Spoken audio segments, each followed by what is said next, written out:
Now comes the fun part. Welcome to RGR Football. We're talking Chiefs tonight and what happens next. The cutdown process is underway. Teams are talking. Are they talking trades? Are they talking cuts? Hey, who's going to go where and who can you pick up to make your team better? This is what the Chiefs are dealing with right now. Nice to see you all. I am excited for tonight. Looks like we're going to have a good crowd. Doesn't look like I have good weather. So for those of you who don't know me, I live up in the mountains in the high country and I am subject to satellite internet. So if there's a disturbance, I could drop out. We'll try to keep it as tight as possible, but appreciate your patience. Lots of good folks in the chat already, a lot of friendly faces. It's nice to see you. I hope you guys had fun with Dan last night. I was preoccupied with the family thing, so had to have him sit in. I thought he did a great job. We're going to talk about this game and really what it means. Did it change anything? And I think there's a couple cases where it did, and I think there's a couple of cases where maybe we wanted to and it didn't. So we'll talk about that. I'll give you guys my lowdown. We'll answer some of your questions tonight, and we'll get ready as it's been pretty quiet today. Even around the sources around the league, I'm not getting a whole lot of, hey, this might happen, this might not. It's real quiet right now from my standpoint. So I'm not going to push it too far, but when we know, we will let you know. Tomorrow night on the Q&A, it's going to be this same time, 7 p.m. Central, if you guys don't know, here every week. We hopefully will have a little bit more inkling. The Chiefs may start to filter out some moves here in the meantime, so you never know what can happen, and we hope that we start to have an inkling. So big takeaway from yesterday was that, let's be real, the Cleveland Browns play their starters a whole lot farther than the Chiefs did. And so if you're worried about Shane Bichelle and interceptions, I don't know that really changes anything for me. A little bit more concerned about the Gabbert interceptions, playing against lesser competition. Wasn't really happy to see any of them, but you never have a complete way out. So do we have to be concerned? I don't think so yet. It's something we got to keep an eye on. I think they both are going to make the roster just like we always have thought through this season. The question is really going to be in what capacity, and are they going to continue to kind of flip-flop who takes what reps, what week? That could be a possibility. So I want to hear what the team has to say when they decide on what the roster is going to be. I don't think this changed anything for the quarterbacks. Little disappointed in what I saw from Rashee Rice. The continued drops should have been a culmination, should have been a better effort, in my opinion, in the third week than what we saw. Yes, he made some plays, had more drops than I was really happy with. So I'm not sure how you guys feel, but we will get to it. A couple of the members are in here. Everyone say hi to the members. Say hi. Gary is in here, one of our mods. We'll probably have more as we get going. If Dan can make it tonight, he will try to jump in. Not sure if he's going to be able to or not. If you guys would like to support the channel, you can grab some of the gear in the store. You can jump into the super chats, and every super chat will get an answer or comment tonight on what you guys want to talk about. And then obviously tomorrow is the main Q&A where we go all night long on your super chats and your questions. So we're going to get to those here coming up shortly, but a couple other guys that I want to call out. It was, for me, I think, a good night out for the rookie class on the defensive side. I thought Connor was bringing the wood all night long, and I like that. Did he overrun a couple plays? Sure. Looks like he's moving and he's a little bit more confident in where he's moving to. So I like what we see from Shamari Connor. He and Mike Edwards missed up on one play. I think it was an assignment miscalculation, and let one of the receivers get really deep. I want to say that was Cooper. I'm not going to hold that against them too far, but clearly they got to continue to come together. It's not all locked down yet. The question is going to be who gets to be that third safety. And I thought for a long time that it was just going to be Edwards. It was going to be plug and play. I mean, it wasn't going to be much of a question. Now I'm starting to wonder if maybe Connor doesn't get in there. So either way, I think they're going to come together. And knowing that you have Cook and you have Reed, I think they're going to be okay to start the season. I'm really excited to see them come through and do that. Shout out to our guy, Dez, back in the memberships, renewing yet again. Appreciate you, buddy. I'm going to have my members' takes this week. Going to be blatant about what I think should and shouldn't happen. So you guys are going to get that. So far, and I do want to hear from more people, but so far, the votes have been that you guys do want to see my game notes. So members, at least starter level and above, possibly rookies as well. We're going to let you guys into that, is the way that I'm feeling right now, but I'd like more votes. So if you're a member, or if you want to become a member and you want to see my game notes, you can see exactly what stands out to me on a daily basis down to the detail every game. You can get that. That's what we're putting on the table for the members. And I want to know just how many people really want that. So that's where we're coming from. If you guys would vote, not so much in the chat, but if you would put in the regular comments so I can find them after, that would really, really help me. Because I do want to be responsive and give you members what you're looking for. And I don't want to push something that you guys aren't interested in. But so far, it's been pretty positive feedback. So I just want to confirm that. So going down a little bit farther, I was really happy. I thought Halasi had a great start to the preseason. Looked like he was in more a better place to understand and make plays, even than I saw at Western Kentucky. And then second preseason game, just looked down. Looked like he got demoted. Looked like he wasn't on top of it. He still played behind Boyedo in the third preseason game, but he was making plays. He was in run support. He was on his coverage. I feel like he started to turn things around. Was it enough to make the roster? At this point, I think it's a long shot. We'll discuss with Dan tomorrow as well and see what you guys think. I will say this. He's maybe got more upside, is my thought. So I do think he's a practice squad eligible player. Had a good night yesterday.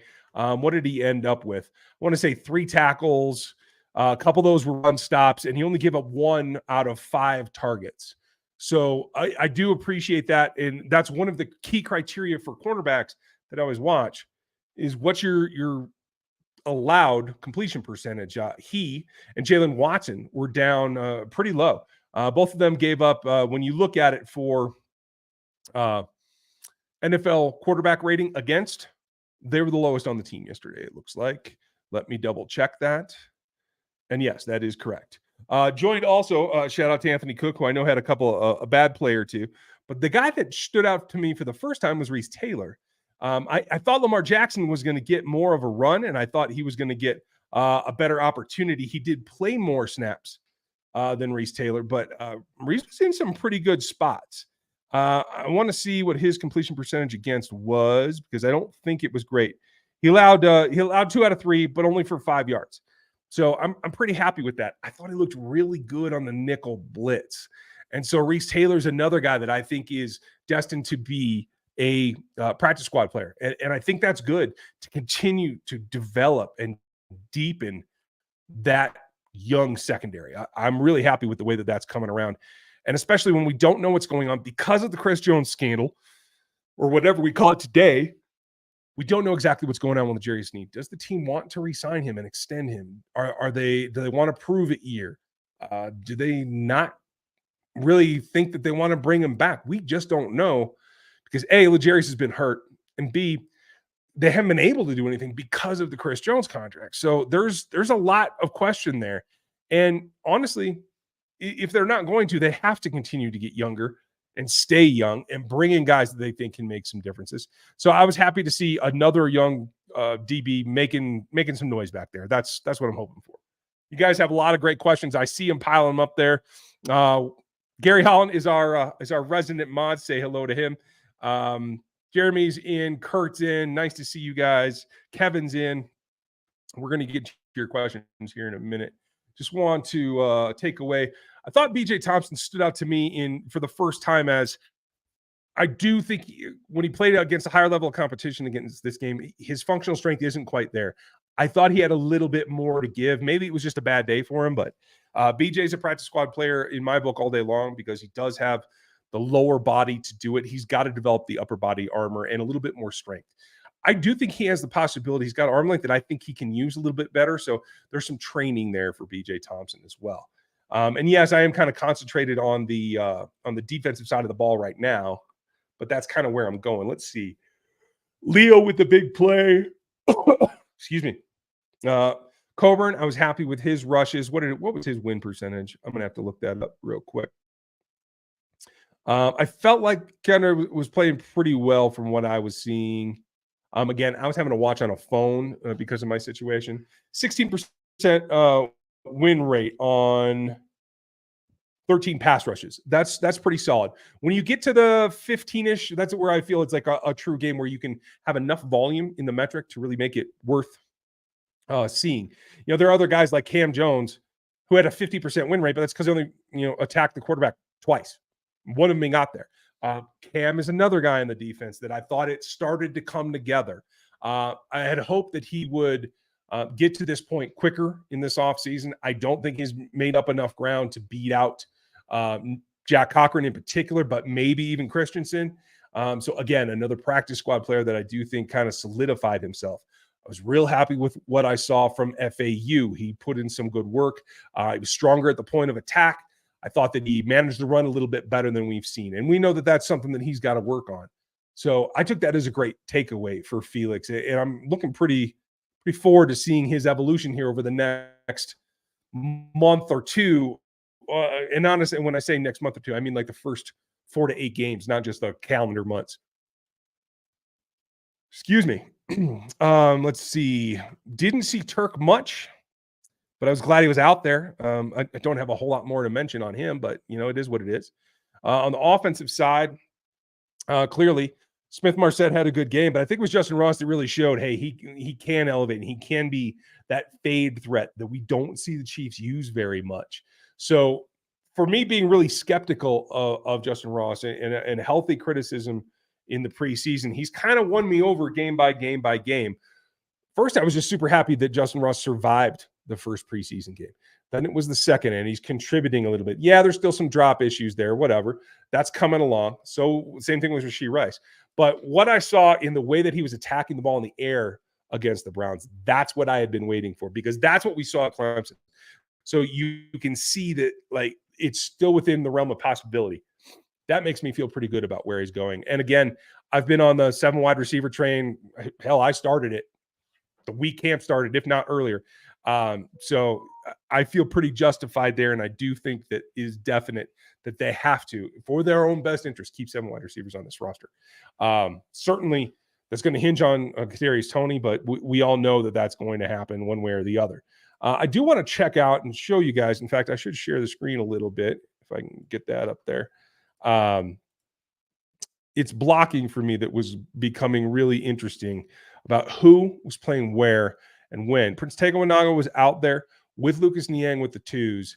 And there were times he looked fine. There were times that I thought he was a little scary, that I'm not sure that he's really ready for being in a backup position predominantly. And that's kind of my concern going forward. See if I can fix this window for you guys. There we go. And we'll blow that up. Hopefully that's a little bit easier to see. So we're just looking at blocking grades right now. And obviously you're going to have your starters up there. Pretty nice to see that Lamichael Pirine and Deneric Prince were both up there. I thought Pirine outplayed Prince again. Doesn't mean that he can be the 4th and you can rely on him to be a bell cow back, but I do think that he has earned a spot. If there is a 4th wide running back on this roster, I do believe Pirine has kind of taken it over. So let's see. Adam, nice to see you. I'm going to come back to your comment in the middle. It's kind of funny because, there's no way he's not making the roster. I just hope his hip's okay, by the way, because I got to see that live. I was in the stands at a volleyball tournament, and people heard me like, ow, and people thought I had injured myself because I was watching Leo limp around after that fumble. I want to say I think he actually fell on the ball, so hopefully that's a temporary issue. But as we're looking here, we'll go back and we'll look at Niang in terms of what PFF rated him at. Niang playing all on the right, Prince Tega playing all on the left. Obviously didn't play as much because Wanya came in. Still outplayed in terms of their grade, Wanya Morris. And that's because Wanya gave up a pressure. And yes, it was a hurry, whereas Wanogho did not. Lucas Niang did, but they didn't seem to penalize him as much. And again, we're not going to talk about PFF grades because that's how ludicrous it gets sometimes. Outcomes are outcomes. One thing that I was really interested to see, and I didn't see how many snaps he got, but Anderson Hardy was in there with the 2s for a little bit. Doesn't look like they liked his play at all. I saw him make at least one really nice block in the run game. So I think they kind of missed a few things there, but I think it's clear that there's 3 tackles in the backup role right now. Is that what's going on? Because right now calls are flying around the league. Games are over. They have their evaluations. They have all the film they're going to get. They've watched it. They've watched a number of guys. In fact, from preseason week 1, before there's even a game, the Chiefs have a list. They're pro personnel players, and they bring in scouts to scout the entire league all at once, because you got to know who's going to be available on cutdown if you even want them. Chiefs also develop, and every team does develop, a list of guys that they want to track because they are interested. And so for me, it's going to be really, really tight to see if there's anybody that they can bring in that doesn't go directly to the practice squad because the roster is so tight as it is. It's a nice problem to have when you're coming off of a Super Bowl, but that's the way that it works. Oh, excuse me. Getting through this day has been kind of challenging. It has been a long weekend, and I've been on the road quite a bit. So thank you guys for putting up with me. And hopefully the internet is stabilizing so we can have some fun here. As we go through, let's take a look at the depth chart, and then we'll get to your questions here in a little bit. I don't think anything's changed with the top 3. It feels like this top second 3 is probably still the same. What did we get out of Watson? It wasn't much, I don't think. I know he had the first that first little pass that he caught. I didn't think he was targeted much. Where'd he go? Yeah, just the 1-for-1. Okay. So again, that tells me, you don't see Sky Moore on here, right? I don't think he even got a target. I don't even know if he played a snap, to tell you the truth. I think I did see him out there, though. But when you don't see the starters, that's for a reason. Obviously, you didn't want to expose Patrick Mahomes. But knowing who didn't play gives you an idea of where the Chiefs have their hierarchy set. And so I do think Justin Watson's in there. So I do think when we take a look at this depth chart, I do feel like that's pretty much accurate with Richie James, Justin Watson, and Rashee Rice, the backup 3. And then I do think it has to be Justin Ross still. I know Smith Marsette's had a couple of really not just good games, but intriguing games about showing what he can do, again, against backups. And I think that's the key. Can you put him on the practice squad? Yeah, but I do think he will get claimed. So you might as well give it a shot. But I don't know that you're going to get much out of it. Here's the one problem that I did have the other night. It's the backups. The backups on the interior. I thought Kennard was all right. I don't know what PFF gave him for a grade, especially when I moved off the blocking grades.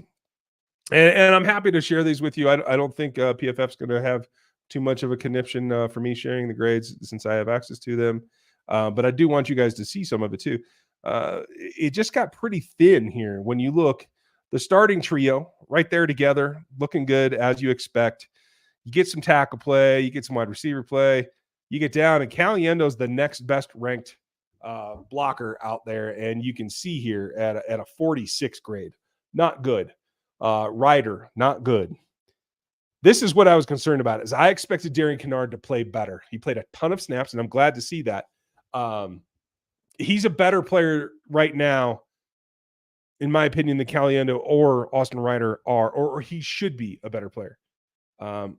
That's where I can't get it. Obviously, Donovan Smith had a couple of pressure issues. I think he only played 6 snaps, and he did give up pressure there. Hardy Anderson, again, a bad blocking grade, but not sure where that's actually coming from because it was just a half a pressure played. But it's a little difficult because there are some guys that you can move off of, and there's some guys that you can't. And several of those dudes just cannot be dealt with. You have to have the backups that you want. Kennard needs to play better. Just no way around it. So does Donovan Smith. We know that. I don't think anybody's too concerned about it. Again, the Cleveland starters played quite a bit. So I was a little surprised by that. Now we can come back to some of that when we need to. Wish they would get the CJ contract done. And Mr. Holland, I appreciate you. And yes, I absolutely agree. It's only getting more and more distraught. If you had asked me a month ago when they got to camp, if we were going to be in this situation, I'd have told you no. I told you there's no way in hell they let this happen and let him, get to the point where he's considering sitting out actual ball games. So little surprise there. Surprised and disappointed, to be honest. I don't know if there's an end in sight here. I haven't heard anything positive over the weekend, but it is what it is. And Flapjack kind of made the point here. It's just Madden, so let's not get too crazy. It is not reality, but this is the going concept that, is it an impact? Yes. Are you still capable of winning without him? The answer generally is yes. He said in Madden, I traded Jones and they still won the Super Bowl. Okay. That's kind of where we're going. And yes, they need to get pass rush. Yes, they need to get him under contract. I do believe that. But if it doesn't happen, they'll have to get value out of it. Hopefully something that can help Patrick and still move the offense. So Cody had one FYI. Michael Katz and Chris Jones are in town in KC right now. What do you think that means? Also, holy snap load for Justin Ross. Yeah, absolutely. It's let me go back and look at it again because I just want to make sure that I had it right. And it means I need to go to the offensive list, not one of the other categories because they only list 43 snaps for him. That's a good load. And it wasn't quite as much the focus that I wanted in the pass game because he did get targeted pretty well, but let me double check that. And it was 6. So he did lead in targets. I had hoped for a little bit more, to be honest, but this is the problem is on 6 targets, you're only coming down with a third of them. And that's been pretty consistent. If we look at Justin, I want to say, 40, 50, 33%. So, he's only making 2 catches a game despite getting anywhere from 4 to 6 targets. So that consistency needs to come, but I think that it will. So I do want to see a little bit more, but it's a good sign to see. And as far as Katz and Jones being in town, that's great. Hopefully that means that they're about to actually talk and get something done before week 1. Can I guarantee that? No. But that is the rumor. I haven't seen that absolutely confirmed, but I hope that it's true because I would like to see this come to its end and have a deal. Terry, is it a good thing that Chris Jones and his agent were in KC? Are in KC? Terry, same thing. They want to sign Carson Wentz. Who wants to sign Carson Wentz? Chiefs don't want to sign Carson Wentz. That'd be silly. I don't think that they should in any way, shape, or form. I think he will. I think Blaine Gabbert can probably outplay him right now. I think Shane Bichelle can probably outplay him right now. I have lost all faith in Carson Wentz in this league. It's cut down time. Any surprises that we should know about? It's the only thing that I'm really keyed in on is everybody seems to think that Jack Cochran is the 5th linebacker and it's a done deal and they're only keeping 5. That may be it, but there's enough spark from the other 2 guys in Cole Christensen and Cam Jones that maybe that isn't it. I don't know. The real question to me is, are you going to keep 6? Could you go to the 6th if you're not comfortable with the special teams play that you're getting from safeties or wide receivers, particularly even the tight ends? Although I feel pretty good about what I've seen from the tight ends so far in the preseason. So I tend to think it probably is still just 5 linebackers. Terry, it's a good thing. Is it a good thing? I mean, yes, it's a sign that you're trying to do something. Being in town means you can get to the bottom of things a little bit faster than emails or phone calls or whatever. So get that face-to-face, put yourselves in a room. Don't leave until you come out with a deal. That is a possibility. Do I think that happens? I'm not sure. So far, I think this has been mismanaged so badly that I really just don't know. I hope that it can get done, and I hope that that's the focus of what they're trying to do right now. Isaac, how fixable are Rice's drops? Any major concerns?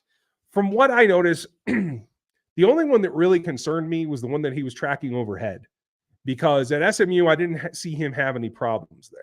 If that's developed into something, whether it's nerves or otherwise, I'm a little concerned about that.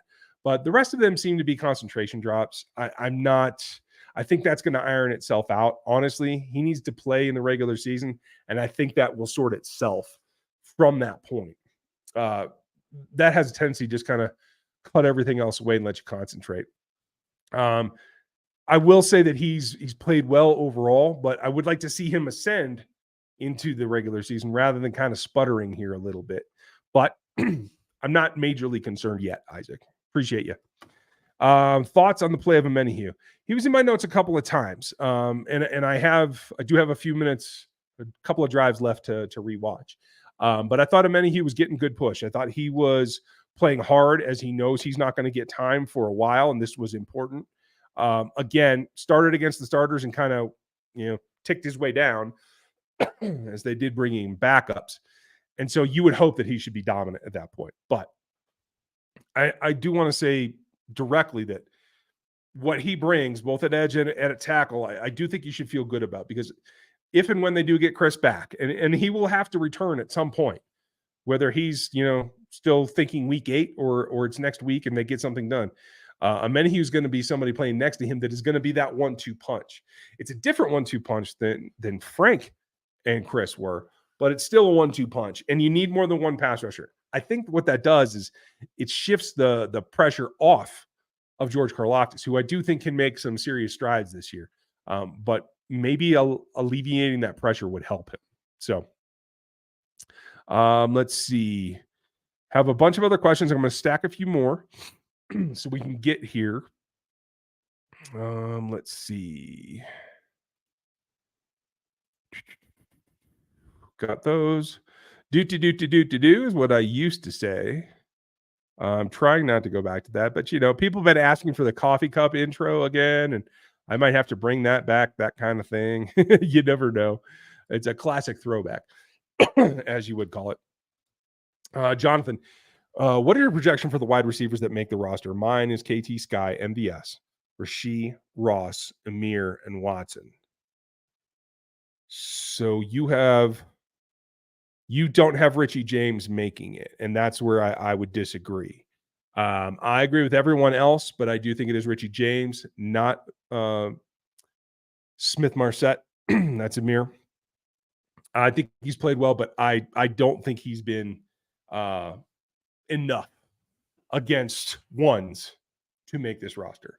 I do think Ross has earned it, and I think his potential outweighs Smith Marset's. And Richie James, I haven't seen enough, you said, from him to give him a roster spot. I disagree. He's got 5 years experience in this league. He can do a little bit of everything.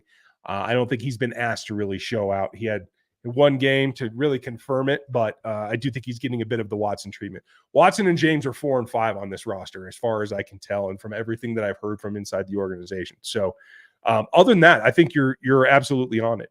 The one thing is going to be, is KT ready on week 1? Or is that, when they do cut downs on Tuesday night, are we going to hear that he's there and then the next day that they roll him to IR? That could be a possibility. The question is going to be who's left and who gets picked up. Amir Smith's got enough time in that he could be, hang on, let's check that. He could be, draft year was 21. So no. He is subject to waivers, so he can be claimed. They don't have a way to protect him. And unfortunately, he's played well enough that I do think he will get claimed. So that's where I think it's going to go, Jonathan.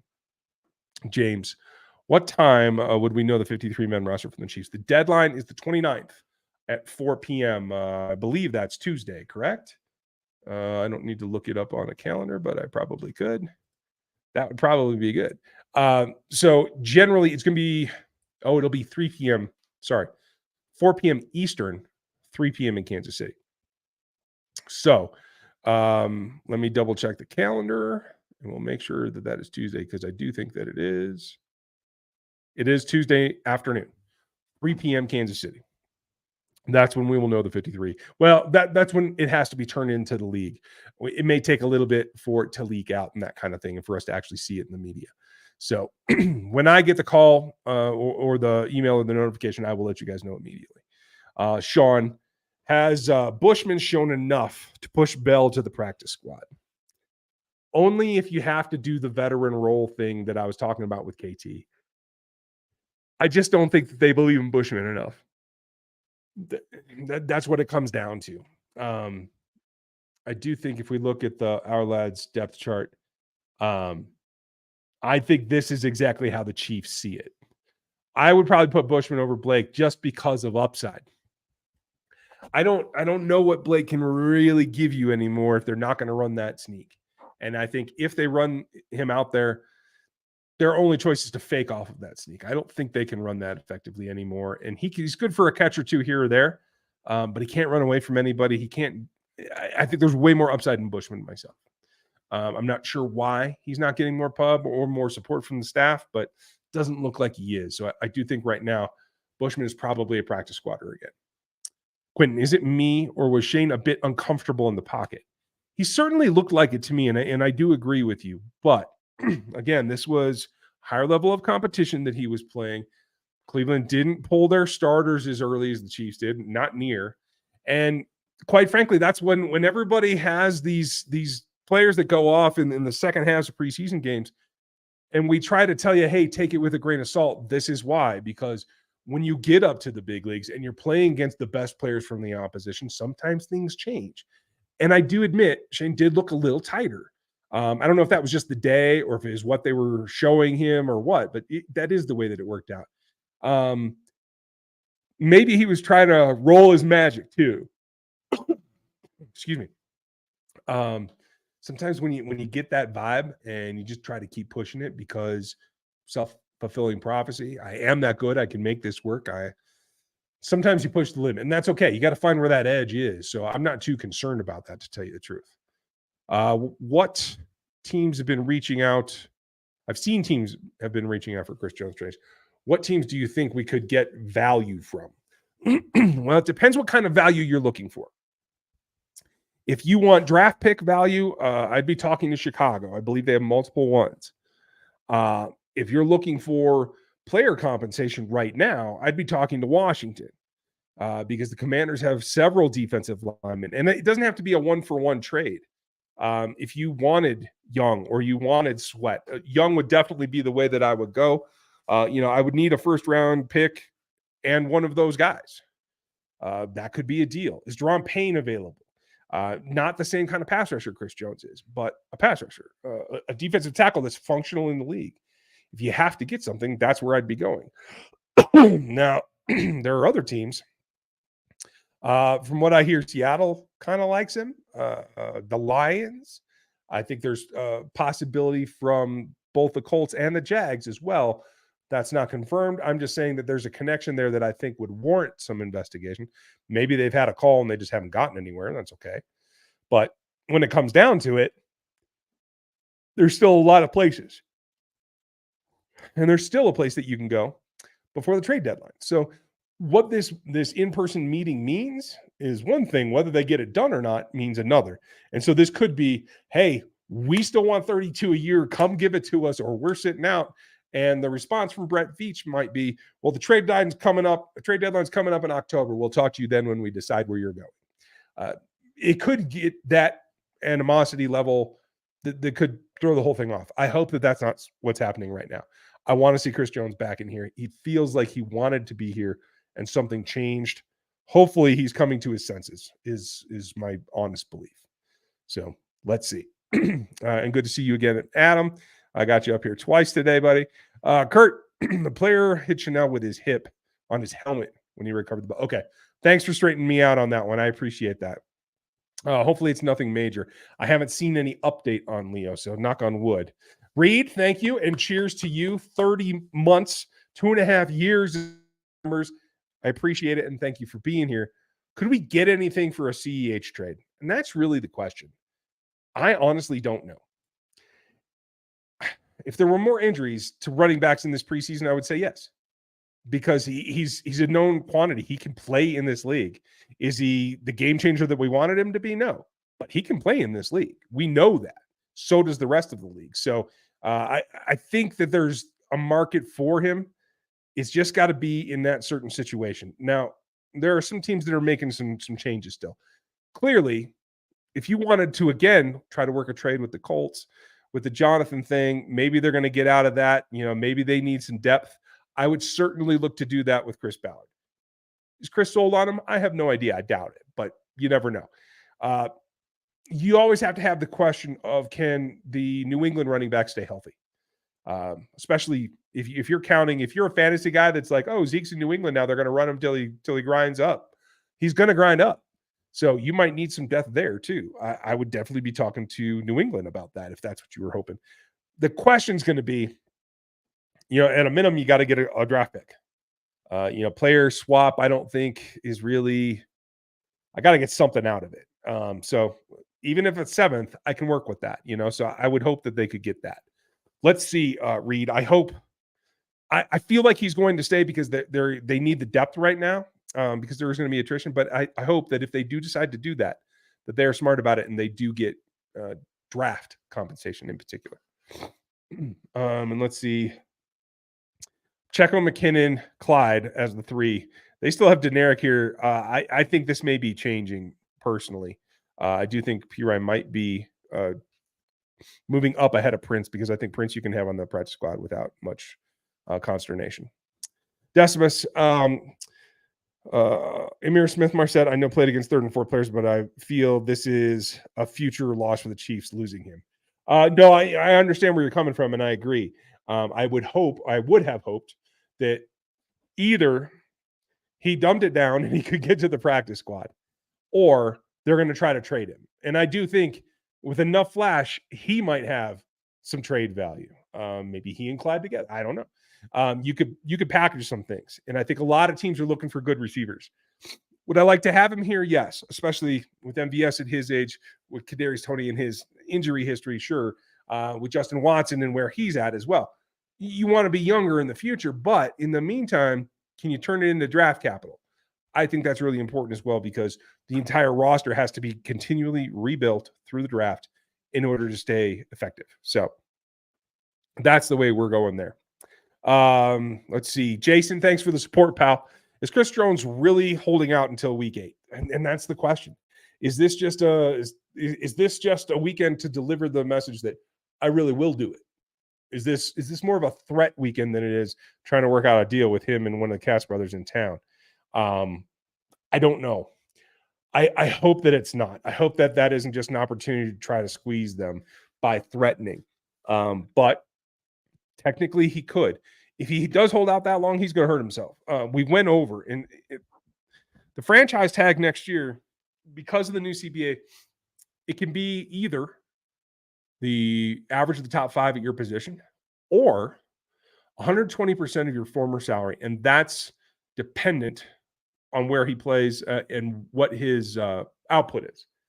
And so the thought is that he is likely the higher, around 35-ish is the thought. If he drops down, that will lower his current salary because that will be lost revenue and will not count towards it. That will lower his average below that threshold. He could lose up to $10 million because the average of the top 3 looks to be about 25, 26 next year. So it does look like there's a significant drop off for him. And I'm guessing he's figured that out and he's trying with it. That'd be my guess. Thanks for the support, Jason. Appreciate the super chat. Mizzou 19, do you think that CJ and his reps being back in KC is positive? Possibly. I don't know how I could think it's a negative. Maybe they're a strike deal, or at least they're talking. Hopefully they're just talking, and they are getting closer. That's what I'm talking about, Mizzou. Adam, name 5 guys definitely making this year's 53 that definitely won't be on the team in 2024. MVS is my feeling. Let's look up his contract real quickly because I do think this was going to be, from a contract standpoint, his last year in Kansas City. But we will check that here real quick. And if you guys don't use over the cap, this is a good place to do it. And Marquez is going to be 29 years old. He is under contract here. Cutting him would give you $12 million in cap savings with only $2 million dead cap.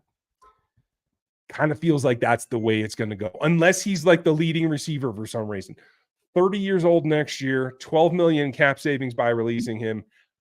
I think that's the way that it's going right now. Let's see who else. 5 guys you want, huh? Okay, so MVS is one of them. Let's see who else.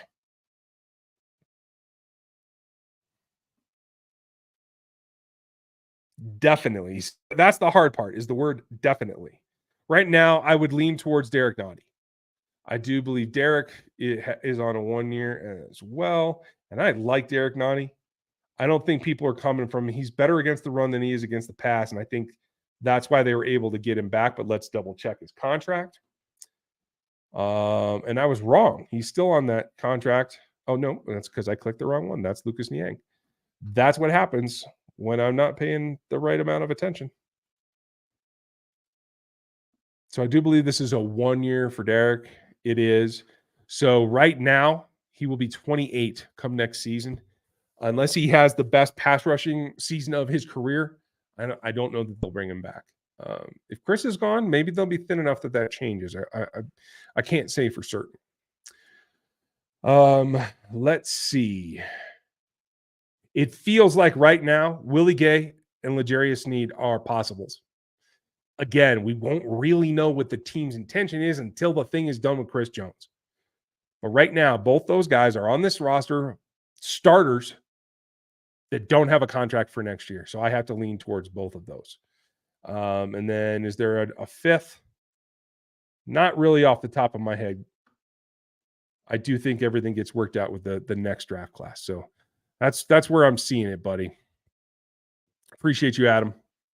Javante, thank you as always, pal. Very much appreciate you. If you guys would hit the thumbs up, he has a very good point. There's over 550 in here now. The thumbs up help us. And if you're somebody that just likes to hang out on the fan channels and have a good time, more power to you. If you want to know the game and you want to talk about the game and get in the details, hopefully you're enjoying this. And if you do, would you please hit that thumbs up? Make sure you subscribe if you're not one of us already, and get into Rogue Nation, because this is what we do all the time. It's dig in deep so we can understand what's going on with this team that is very unique and that I think has a number of Super Bowl runs in their future. So jump on board. Welcome on to the Rogue Nation. Dez, one of our newest members, renew again. Thank you, Dez, and thank you for this. Would you trade Miami for Wilkins? I'm the wrong guy to ask because I was really big on Wilkins coming out. He was probably my second favorite player in that draft. I mean, if the question is going to be, you don't have to pay him like you're going to have to pay Chris, clearly, but you are going to have to pay him. It is going to be a boost. And if we go and we look at, let's go and look positionally, and I'll just walk you guys through this. I can do a little tutorial if you guys don't have or know how to use PFF very much. And here's my thing is, we could look at defensive grades. We can look at run defense if we want to. It's pass rush grades. That's what I'm here for. And I want to know exactly in 2022, in the full season and postseason, who was able to pass rush the best. Dexter Lawrence had a great score. Chris Jones, obviously tied with him right at the top. Where is Wilkins? He is a bit down, but looks like he's farther down than I thought he was. Christian's down in here. Produced 33 pressures versus Chris Jones's 97. That's a pretty good drop off. Let's be real. Now, let's see. Chris plays 700 snaps pass rush. Yeah, 742. Whereas Christian played about 100 less. That's not enough pressure generation for me. If I'm going to be paying 15, 18, even up to 20 million per year. But they're going to take a day 3 pick. It might help me to get there. We can double check his contract here.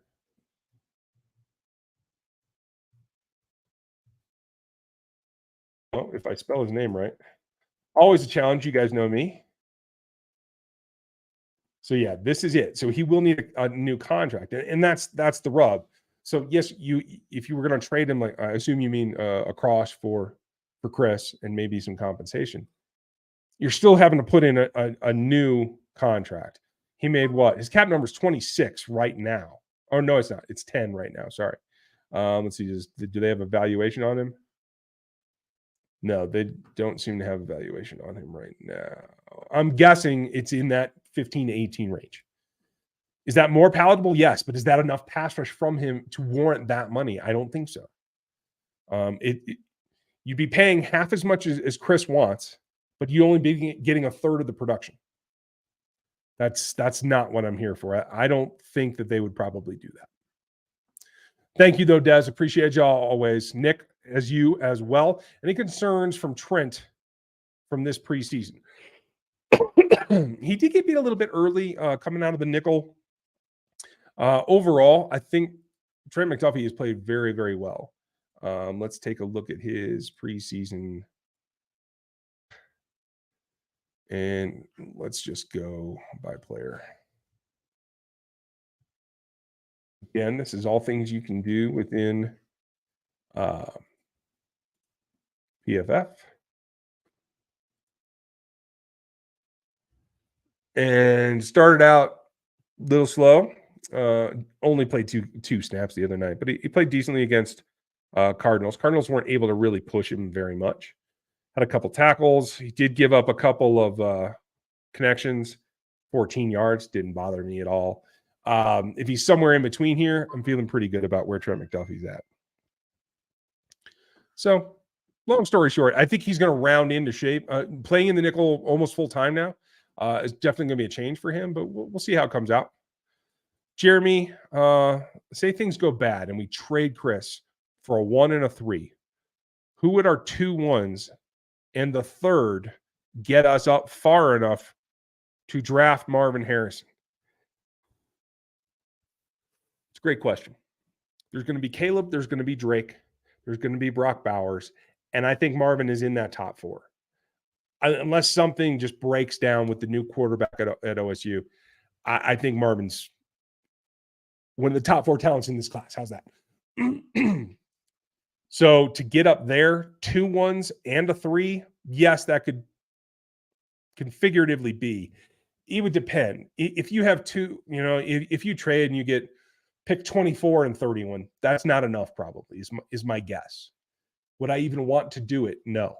But I would trade those 2 1s and a 3rd and a 4th, 3rd or 4th possibly, to get to 10 or 12 and take the tackle. I do think they have their eyes set on 1, and I think there's going to be 3 that are probably viable to play in the Chiefs system that I think can get something done that we'd all be happy with. So does it have to be the legacy? Not necessarily. But I do think that's a possibility. I think it's more likely to trade up for the tackle than it is the weapon. I think they feel like they can train up receivers. That's just the way that it is. They feel ultimately that Patrick is the decision point. It is not the guys that are catching the balls. It's the one guy that's throwing the ball, and they feel great about it, and they should. So I can't really argue with them. Sean, is the claim order the same as the draft order? Could we potentially predict where ISM goes? It is, but there are a couple of complications as well, because I do think the comp pick comes into it. We should know the claim order tomorrow. On Monday, I think they will announce it. So we'll check that, Sean. Austin, the amount of money that Tooney makes, isn't there an out for him next season? He is up there in age, and even though he is productive. Technically, yeah, you could get out of the contract without too much dead money. I want to say it's 7. We got to get cutting here. I am going to be live on Locked On Chiefs here in a few minutes. So we're going to jump over to there. If you guys would like to sub and join us over there, let me just take a look real quick at Tooney. Because Tooney's one of the guys that I was saying, if you had to go around Chris Jones and get cap space, he's somebody you could go to. He's actually under contract until 2024. If you cut him after this season, after June 1st, I'm sorry, after May 3rd, the first day of the new league year, 13 in dead money, 9 in cap space. So not 25 is where you could do that and still reap some benefits. But I actually would probably look to extend him, to tell you the truth, because you're right. Even at 31, he's playing very well. Does the situation with Snead make you think of the Eric Berry situation? I'm not there. Honestly, they've been very quiet about it, so I'm not hearing a whole lot of positivity or negativity. I think a lot of it is just that they have no room to move without the Chris deal done. I think that they were kind of leaning towards making an offer so they could get that done, but it just didn't materialize because of the Jones situation. Maybe that changes here in the season with this injury that has kept him off of the practice field. Let's see when he gets on the field. That will probably determine the future. How well did Chris Jones play the run last year? I can't tell you off the top of my neck, but let me look it up and we will see. Because I don't think it was overly stellar or anything. But I do think it was serviceable, and quite frankly, he's there to pass rush. They're okay giving up the run.